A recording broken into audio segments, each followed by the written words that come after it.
की जिंदगी खराब कर रहे हैं, जीवन में कुछ नहीं कर सकते। ये वीडियो सिर्फ उस बहन या भाई के लिए जिसको अपने आप में चेंज करके, जान लगा के, और वो जो जवाब जो लोग कमेंट्स करते थे उनको जवाब देना है, अपना मुकाम पाना है। वो लोग समझना, पहली बात क्या आती है कि देखो हाइट तो ऐसी चीज है जो हम भगवान पर छोड़ देते हैं, परंतु यदि थोड़ी बहुत कसर रह जाती है तो वो चेंज हो सकती है, वो ठीक हो सकती है यदि आप proper physical routine, proper exercise follow करें। इस बात को आप अपने दिमाग में बिठा लीजिएगा अच्छे से, ठीक है बच्चा।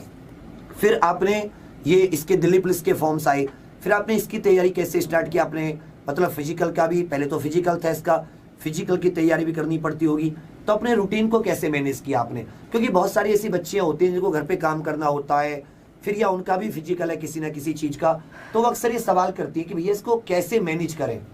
बेसिकली मैं दिल्ली से हूँ, तो फिजिकल में मेरे को प्रॉब्लम हुई थी रनिंग वगैरह करने में। मेरे रनिंग में टाइमिंग नहीं आता था, तो मैंने काफ़ी मतलब वेट लेके रनिंग करनी शुरू कर दी थी, और धीरे धीरे मेरी रनिंग का टाइमिंग भी आने लग गया। उसके बाद लॉन्ग जंप और हाई जंप में तो मतलब उसमें टेक्निक्स होती है, उसमें ज़्यादा डिफ़िकल्टी नहीं था मेरे लिए, लेकिन रनिंग में दिक्कत थी। और सीपीओ का जो फिज़िकल होता है उसमें 100 मीटर की शूट भी होती है, तो वो बेसिकली लिखा नहीं होता उस पर कि हाँ 100 मीटर की शूट भी है, लेकिन वहाँ पर होती है। टाइमिंग भी उसमें 18 सेकंड का होता है, जिसमें वो क्लियर करना होता है। ओके, शाबाश। तो मतलब आपने अपना फिजिकल के साथ इसको मैनेज करना स्टार्ट किया। अच्छा, एक और सवाल होता है कि कम से कम जैसे दिल्ली पुलिस का एग्जाम है, जैसे दिल्ली पुलिस कांस्टेबल का एक अच्छा एग्जाम होता है, अच्छे बच्चे फॉर्म भरते हैं, मुखर्जी नगर तैयारी करते हैं, अपने अलग अलग जगह खूब सारा पढ़ते हैं। मतलब कहने का मतलब है कि अच्छे पढ़े लिखे बच्चे एग्जाम देते हैं, तो कम से कम उस कंपटीशन में आगे आने के लिए फिर ज्यादा गर्ल्स की पोस्ट भी नहीं होती। कम से कम कितने दिन की तैयारी एक प्रॉपर सिलेबस के साथ, एक प्रॉपर रिवीजन के साथ, कितने महीने होने चाहिए कि एक बेहतरीन, एक शानदार तैयारी हो सके?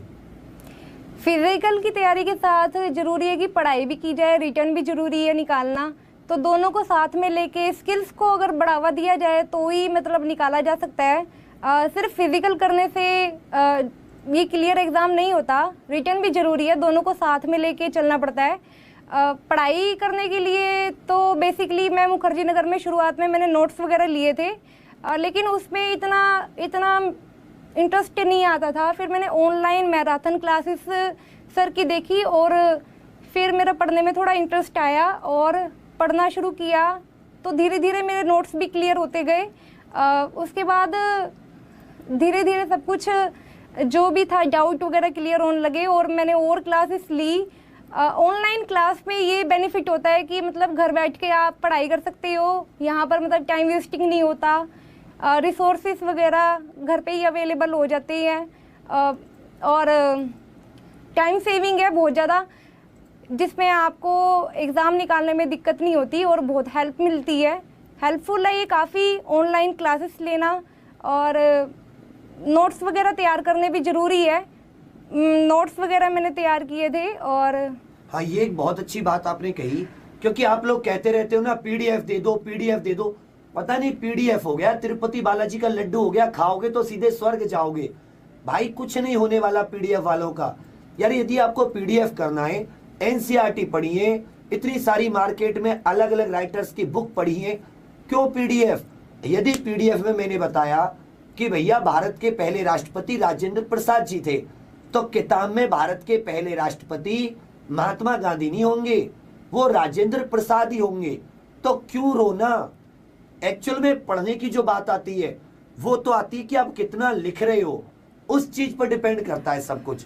तो बच्चे वो कितना मतलब एक मंथ की इतनी तैयारी, तो यदि आप डेली इतने घंटे और इतने महीने आप कर लेते हो तो आपका सिलेबस भी अच्छे से हो जाता है, आपका रिवीजन भी अच्छे से हो जाता है, और आपका जो इनर कॉन्फिडेंस है वो भी एक स्ट्रेंथ उसको मजबूत हो जाता है कि हम लोग कि हाँ अब हम तैयार हैं। हमें लगने लगता है कि इतने महीने हमने डेली इतना घंटा पढ़ लिया, नाउ वी आर रेडी, अब हम तैयार हैं कि एग्जाम कल हो जाए बेशक। तो वो थोड़ा सा बताइए बच्चा। 6 घंटे तो कम से कम पढ़ाई करनी चाहिए।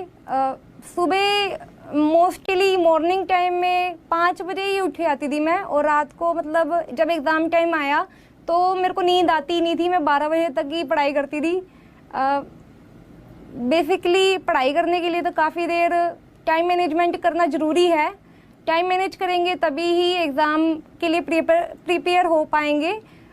उसके लिए ज़रूरी है कि मतलब ऑनलाइन क्लासेस से मतलब अपने नोट्स वगैरह तैयार करना, जिससे कि हमारे मतलब एग्ज़ाम का गोल वगैरह अचीव हो पाए और डिफेंस की तैयारी आराम से हो जाती है। बहुत अच्छी, शाबाश बच्चा। तो कहने का मतलब है कि यदि अभी आप 6 घंटे 7 घंटे स्टार्ट करते हैं अभी, तो अभी पेपर की कोई डेट वगैरह नहीं होती, तो अभी आप 6 घंटे तो मिनिमम देकर स्टार्ट करें। फिर धीरे धीरे जैसे पेपर की टाइमिंग आती रहे तो अपना रूटीन उसी तरीके से बढ़ा दें। और ये बात सच है कि जिस इंसान के मन में कुछ पाने की चाहत रहती है, उसे दिखता है कि मेरा गोल क्या है, मुझे जीवन में क्या पाना है, उसके लिए नींद मायने नहीं रखती। जिसे सिर्फ और सिर्फ अपना समय वेस्ट करना है, जिसे सिर्फ और सिर्फ अपना जीवन के जो अनमोल पल होते हैं, तैयारी वाले जो उम्र होती है, इसे वेस्ट करना है, उसका तो कोई मतलब ही नहीं बनता, वहां से तो कोई बात ही स्टार्ट नहीं होती। तो अभी आप 6 से 7 घंटे स्टार्ट कीजिए, फिर धीरे धीरे जैसे एग्जाम पास आता रहे तब आप उस पर पूरी तरीके से डट जाए। लेकिन एक गोल बनाइए कि दिल्ली पुलिस यदि करना है तो हर हाल में 100% करना है। चलिए अब बात आती है बच्चे अपने ट्रेनिंग शेड्यूल के बारे में बताइए। जैसे कि जब आप रिक्रूट हो गए, नहीं सबसे पहले बताइए कि जब आपका रिजल्ट आया, जब आपने एक तो फिजिकल क्वालिफाई किया, तब आपने घर पे बताया कि मेरा फिजिकल क्वालिफाई आगे हो गया है, तो उनका रिएक्शन, उनकी प्रतिक्रिया कैसी थी? उनका रिएक्शन तो बहुत अच्छा था। They all are happy to see me कि हाँ भाई मेरा फिजिकल क्लियर हो गया। क्योंकि किसी को लगता नहीं था कि मेरा फिजिकल होगा, क्योंकि मेरी रनिंग में टाइमिंग नहीं आता था। सबको डाउट था कि मेरा क्लियर होगा ही नहीं। बट फिर भी मेहनत करने वालों की हार नहीं होती, कोशिश करने वाले हमेशा सफलता ही पाते हैं। और उसके बाद लॉन्ग जंप, हाई जंप कोई ज़रा डिफ़िकल्ट नहीं थी। टेक्निक्स होती है उसमें, वो फॉलो करनी होती है और वही मैंने फॉलो की। बहुत अच्छी, शाबाश।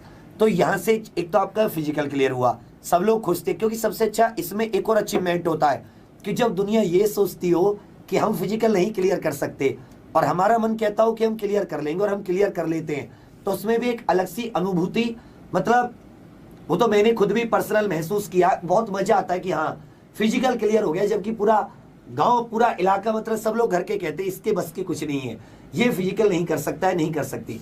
चलिए शाबाश। फिर आपने बच्चा रिटन की तैयारी की, तो फिर उन लोगों का बहुत ज्यादा सपोर्ट रहा होगा आपके साथ, क्योंकि उन्हें पता था कि फिजिकल क्लियर हो गया तो रिटन भी अच्छे से क्लियर करेंगी। जब आपने रिटन का रिजल्ट बताया तो कुछ ही चुनिंदा होते हैं, लाखों बच्चियां पेपर देती हैं, लाखों लड़के पेपर देते हैं, बट कुछ चुनिंदा होते हैं 500-700 जो फाइनल मेरिट में सेलेक्ट होते हैं। तो जब आपका रिजल्ट आया, आपके मार्क्स कितने थे बच्चा? 76।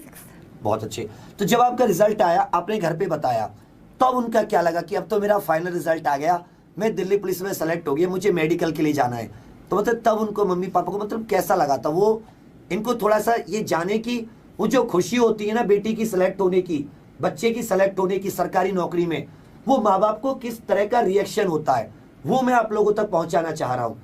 तो कैसा लगा था बच्चे आपको, घर वालों को? मतलब घर वालों को बहुत अच्छा लगा था कि ये देख के कि हाँ भी मेरा सिलेक्शन हो गया है। मैं बाहर ही थी, तब मेरी एक फ्रेंड का फ़ोन आया, उसने बताया कि मतलब लिस्ट वगैरह आ गई है, तो उसने बोला चेक कर देख, मतलब लिस्ट आ गई है, मार्क्स वगैरह कितने आ रहे कितने नहीं। तो जब मैंने देखा, तो जब काउंट कर रही थी नंबर वगैरह, तो मेरे रीजनिंग में ज़रा अच्छे नंबर नहीं आए थे, 29 ही आए थे। और उसके बाद जब मैथ्स वगैरह आगे चेक किया तो फिर मेरे मतलब कैलकुलेट हुए तो 76 नंबर हो गए थे। और बाद में मेरे को यकीन नहीं हो रहा था कि मेरा सच में सिलेक्शन हो गया है, और ये जान के बहुत अच्छा लगा। और घर वालों को कैसा लगा? मम्मी जब किसको, सबसे पहले किसको बताया था कि मेरा नंबर आ गया है? ब्रदर को, ब्रदर ने ही काउंट कराए थे नंबर वगैरह।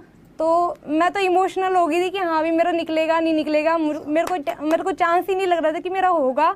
लेकिन जब बाद में देखा कि क्लियर हो गया, तो ब्रदर ने कहा कि इतने में क्लियर हो जाएगा, आपका टेंशन लेने की ज़रूरत नहीं है। और सच में मतलब बहुत बहुत अच्छा फील किया, मम्मी पापा भी बहुत खुश थे और सच में प्राउड फील कर रहे थे। यही मतलब देख रहे हो, यही आपको फीलिंग लानी है उनके मन में। आप में से किसी के कोई घर का बंदा देख रहा हो, मम्मी पापा या भाई, तो सब लोग है ना, अपने बच्चों का, अपने भाई बहन का एक मनोबल बढ़ाइए।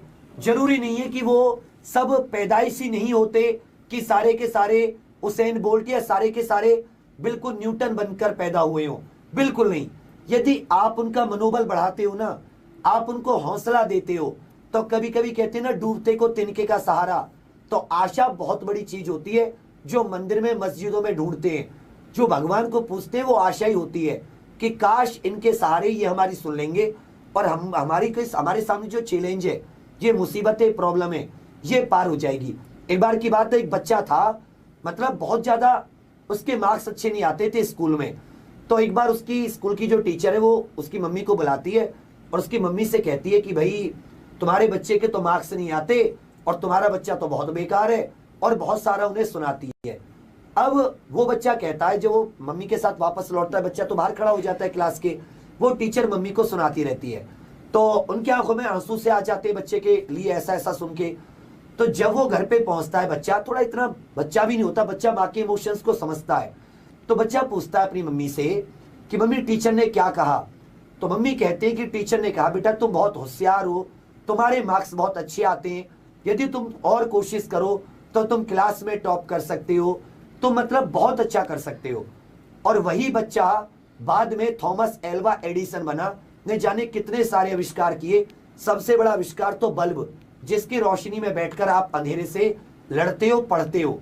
तो कहने का मतलब था, हो सकता था उनकी मम्मी उनको सच्चाई बताती, उनका हौसला डाउन हो जाता, वही उनको दूसरे वे में बताई, और वही बच्चा उस चीज को सुधारने के लिए और बेहतर कोशिश करने के लिए एक साइंटिस्ट बना बाद में जाकर। तो ये एक स्पेशल ट्रीटमेंट होता है, इमोशनल ट्रीटमेंट, जो हमारे रिश्तेदार होते हैं, हमारे ब्लड रिलेटिव्स होते हैं, दोस्त होते हैं, यदि ये थोड़ा सा इमोशनल साथ दें तो कुछ भी कर गुजरा जा सकता है। ये बात तो मतलब जग जाहिर है। चलिए, बहुत अच्छे बच्चा। तो अब आपने जब फिर ट्रेनिंग पे चले गए आप, तो ट्रेनिंग पे आपका जो शेड्यूल था वो कितने से कितने बजे होता था, किस तरीके से आपने मैनेज किया, क्योंकि कठिन होता है ट्रेनिंग, ये तो है। जब मैं वहाँ पर गई तो फर्स्ट डे मैं तो 3 बजे ही उठ गई थी वहाँ पर, क्योंकि हमें 5:30 या 5 बजे ही वहाँ पर फालन होने के लिए बुलाया गया था। डेली सुबह से शाम तक, सुबह हम वहाँ पर हमारा फिजिकल वर्क कराते थे, उसके बाद स्टडी के लिए वहाँ पर क्लासेस होती थी, आईपीसी सेक्शन वगैरह पढ़ाते थे, और उसके बाद थोड़ा रेस्ट होने के बाद 3-3:30 बजे हमें फिर फिजिकल के लिए बुलाते थे।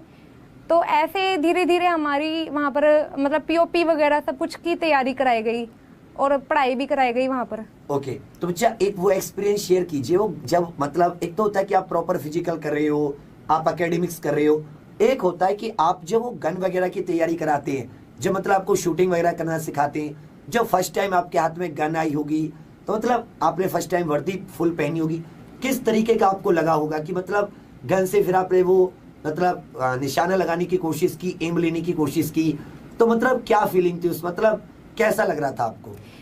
बहुत अच्छा लग रहा था। जब फर्स्ट टाइम हमने मतलब फायरिंग वगैरह के लिए गए थे, लॉन्ग रेंज और शॉर्ट रेंज के लिए, वहाँ पर फर्स्ट टाइम हमने जब ये राइफल और ये पिस्टल वगैरह देखी तो बहुत अच्छा फील हुआ कि हाँ भाई हमने मतलब क्या मतलब प्राउड कर रहे थे कि हाँ भाई हमें वो सब देखने को मिल रहा है जो आमतौर पे नहीं देखने को मिलता। और जब फायरिंग की हमें बहुत मज़ा आया, बहुत इंटरेस्टिंग सबसे ज़्यादा वहीं पर वो ही लगा। जब फायरिंग की तो उसका साउंड भी काफ़ी ज़्यादा होता था। फायरिंग के टाइम तो नर्वस हो थे थोड़ा, लेकिन बाद में बहुत अच्छा फील करते थे कि हाँ भाई फायरिंग सच में बहुत ज़्यादा अच्छा लगा देख के और करके। चलिए, बहुत अच्छे, शाबाश। एक तो ये हो गया।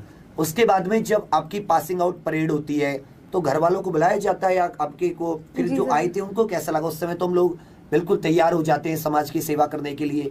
हाँ, पीओपी के टाइम हमारी अफर्मेशन प्रोग्राम था, हमें कसम दिलाई गई थी कि हमने सच्चे भारतीय होने के नाते मतलब एक पुलिस ऑफिसर का हमने फर्ज निभाना है, कैसे देश की सेवा करनी है, और कैसे वहाँ का जो भी माहौल था अच्छा मतलब काफ़ी लगा। और हमारे एलजी और सीपी वहाँ पर मौजूद थे हमारे उस प्रोग्राम में, और उन्हीं के ही द्वारा हमारा वो कसम का प्रोग्राम फिनिश हुआ था।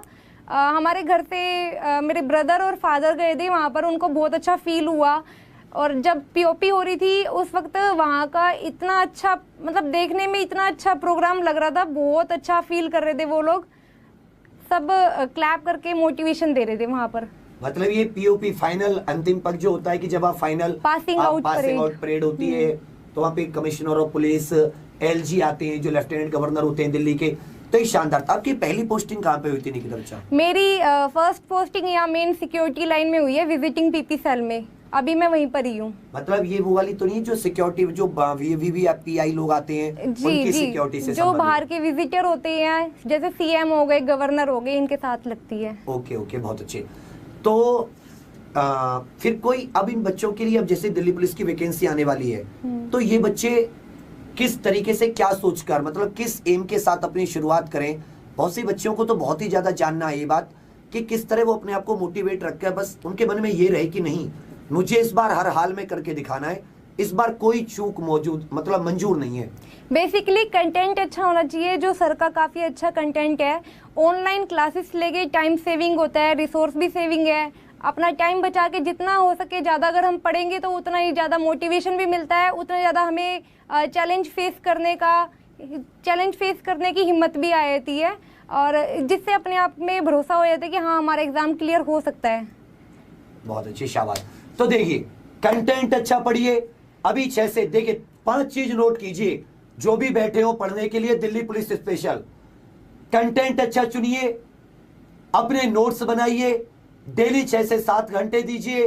चौथी चीज, फालतू का कुछ अपने दिमाग में मत लाइए, क्या होना है क्या नहीं होना। और 5वीं चीज, जितने एक्सक्यूज, जितने बहाने आपने सोच रखे सबको निकाल फेंकिए। 5 चीजों को फॉलो कीजिए, 100% सिलेक्शन होगा।